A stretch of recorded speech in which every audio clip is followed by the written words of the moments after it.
Here we see the power of God. ఇక్కడ మనము దేవుని శక్తిని చూస్తున్నాము. We see the living cells. జీవము కలిగిన కణాలను చూస్తున్నాము. Yeah, Moses was shocked. మోషే ఆశ్చర్యపోయాడు. How the rod became a snake. ఏ రీతిగా ఒక కర్ర పామైంది. Living cells entered into that rod. ఆ జీవము కలిగిన కణాలు కర్రలోనికి ప్రవేశించాయి. That was a dry rod. అది కేవలం ఎండిపోయిన ఒక కర్ర. We see the movement of the power of God దేవుని శక్తి కదలికలను అక్కడ చూస్తూ ఉన్నాము. entering into a dry object. దేవుని శక్తి ఒక ఎండిపోయినటువంటి వస్తువులోనికి ప్రవేశించుట. And again we see number 17. అదే రీతిగా సంఖ్యాకాండము 17వ అధ్యాయం చూద్దాము. Second verse.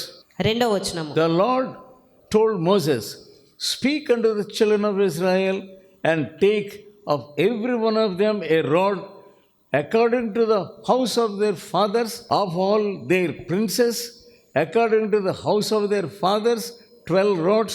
Write thou every man's name upon his rod. 17వ అధ్యాయం 2వ వచనము సంఖ్యాకాండము. నీవు ఇశ్రాయేలీలతో మాటలాడి వారి యొద్దను ఒక్కొక్క పితరుల కుటుంబమునకు ఒక్కొక్క కర్రగా, అనగా వారి ప్రధానులందరి యొద్ద వారి వారి పితరుల కుటుంబముల చొప్పున 12 కర్రలను తీసుకొని ఎవరి కర్ర మీద వారి పేరు వ్రాయుము. Here take the rod from every family and also the families of princes also. Israel ఆ ప్రధానుల యొక్క పితరుల కుటుంబమునకు ఒక్కొక్క కర్ర చొప్పున తీసుకోవాలి. Thou shalt write Aaron's name upon the rod of Levi. లేవి కర్ర మీద అహరోను పేరు రాయాలి. Thou shalt lay them up in the tabernacle of the congregation before the testimony where I will meet you. నేను మిమ్మును కలుసుకొను ప్రత్యక్షపు గుడారములోని శాసనముల ఎదుట వాటిని, అనగా కర్రలను ఉంచవలెను. And Moses laid up the rods before the Lord in the tabernacle of witness. అప్పుడు మోషే దేవుని యొక్క ప్రత్యక్షపు గుడారములో ఈ కర్రలన్నిటినీ ఉంచి ఉన్నాడు.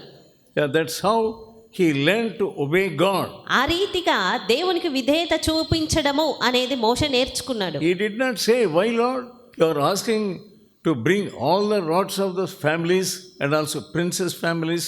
What is this? అంతేగాని మోషే ఏంటి ప్రభువా ఇది, ఈ పితరుల కుటుంబం చొప్పున లేదా ప్రధానుల కుటుంబం చొప్పున కర్రలను మీరు తీసుకొని రమ్మంటున్నారు అని తిరిగి చెప్పలేదు. But he did not say anything. ఏది చెప్పలేదు తిరిగి. Without any argument. ఎలాంటి వాదన లేకుండా Moses laid up the rods before the Lord in the tabernacle of witness. మోషే వారందరి ఎదుట ఆ ప్రత్యక్ష గుడారంలో ఉన్న శాసనముల ఎదుట ఈ కర్రలను ఉంచి ఉన్నాడు. Some people, when they grow up, when they experience many things, they want to disobey sometimes. కొంతమంది ఎదిగినప్పుడు వారు అవిధేయత చూపించాలి అనుకుంటారు. In the beginning they will be all right. ఆరంభంలో అంత బాగానే ఉంటారు. Whatever we say, they hear. మనం ఏది చెప్పినా వారు వింటారు. They listen and obey. వారు వింటారు, దానికి విధేయత చూపిస్తారు. But when the days go by, అయితే దినములు గడుస్తూ ఉన్నప్పుడు they think we have also brain.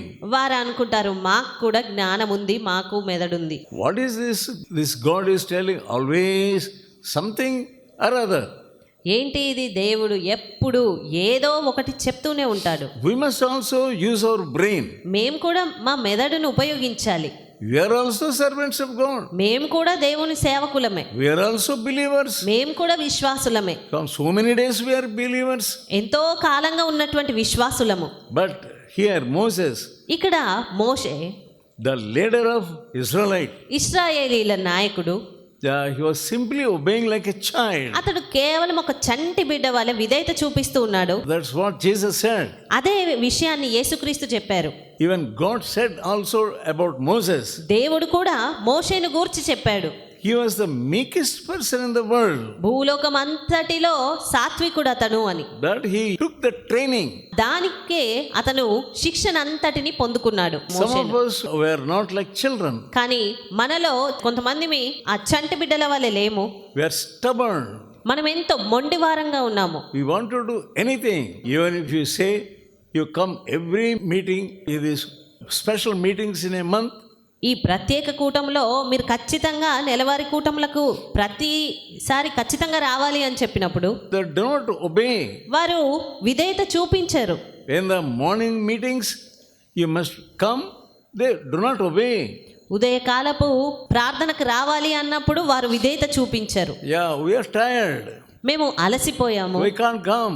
మేము రాలేము, You do not know our difficulties. మా కష్టాలు మీకు తెలియవు, We are not able to get up from the bed. మేము బెడ్ నుంచి లేవలేకపోతున్నాము, How can you know about our difficulties? మా కష్టాల గురించి మీకేం తెలుసు. Yeah, slowly, they want to disobey. నెమ్మదిగా వారు అవిధేయత చూపించాలి They అనుకుంటారు. try like that. వారు ఆ రీతిగా ప్రయత్నిస్తూ ఉంటారు. We will see what he will do if you do not obey. ఒకవేళ విధేయత చూపించకపోతే ఈయన ఏం చేస్తాడో చూద్దాము. What is his mind? ఏంటి ఈ మనసు? It is not a childlike mind. అది చిన్న పిల్లల వంటి మనసు It కాదు, is not a childlike heart. అది చిన్న పిల్ల వంటి హృదయం కాదు. 1,000 times you tell them, 1000 మార్లు వారికి చెప్పినా they will not obey. వారు విధేయత చూపించారు. How can you see the resurrection power? అలాంటప్పుడు పునరుత్థాన శక్తి ఎలా చూడగలుగుతారు? Why?